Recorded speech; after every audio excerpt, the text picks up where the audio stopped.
My name is Jim Oberly. I'm professor of history at UW-Eau Claire, and the class I taught today was History 114, U.S. History to 1877. Where did we leave off last time? We were talking about the Industrial Revolution and the difficulty in getting people to adjust to a new time discipline. Instead of getting up when the sun came up and going to bed when the sun went down, how to get people to adjust to the clock. History departments have treated the U.S. history as in the colonial period, the Revolution, and then the Civil War and Reconstruction. And then they tend to see after 1877 as the beginning of America as an industrial power and then a world power. And historians are sometimes a conservative group, not politically necessarily, but conservative with methods, and we like written text. We tend not to think that not everybody could write then, but the writings that have survived are often highly literate.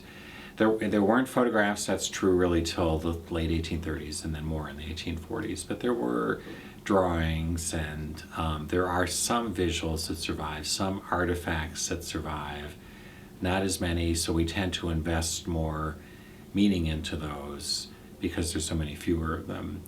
There's got to be a dramatic change in people's behavior for a drop like that, to basically for alcohol consumption to drop by 2/3. Let's go back to the quiz. Who is the greatest preacher in the Second Great Awakening? Charles Finney. Every single Finney sermon was about the evils of drunkenness.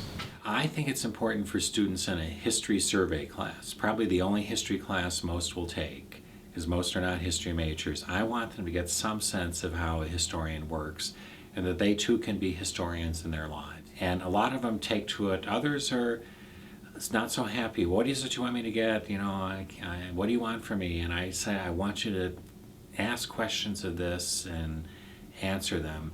And that's hard work, but I think they like it. What do I want them to get out? I want them to get some basic knowledge, some things so that they can draw on. I want them to get a sense of the past, that in some ways things were different, there were different contexts, but in other ways people are humans, they have the same emotions, feelings at different times, but different ones are emphasized.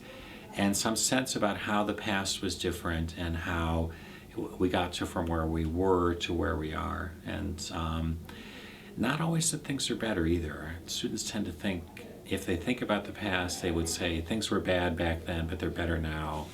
That's not always the case. I think in some ways not always the case. So some sense of the complexity of the past and that it could have turned out differently at different points.